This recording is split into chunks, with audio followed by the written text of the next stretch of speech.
माया के कसम खा के आज पराया हो गे रे,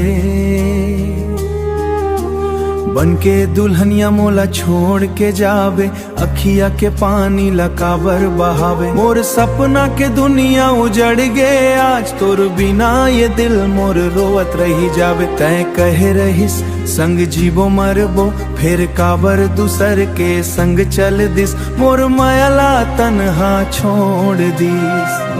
बन के दुल्हनिया मोला छोड़ के जावे, मोर दिल के धड़कन संग ले जावे, मोर दिल के धड़कन संग ले जावे। रात भर रोवा ते याद आ जावे, माया के सपना टूट के बिखर जावे। जेन ला अपन समझे रहन ओही आज पराया होगे, ओही आज पराया होगे। दिल में बसाए रहन जेन ला, वही दिल तोड़ के चले गए।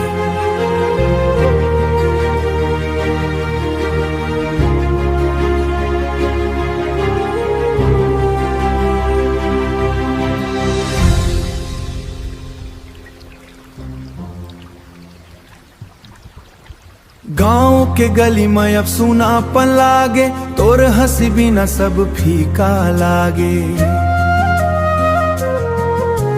मंदिर में मांगे रहन तैला खुदा से, आज वही खुदा मोला रुलाए। फोटो ला देख देख के रोथो, पुराना बात ला याद करथो।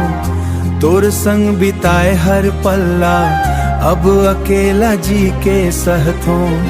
बन के दुल्हनिया मोला छोड़ के जावे, मोर जिंदगी के खुशी ला ले जावे।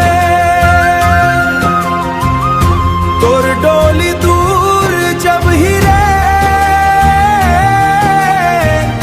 मोर दिल ये धीरे धीरे टूट जाही रे, मोर दिल ये धीरे धीरे टूट जाही रे।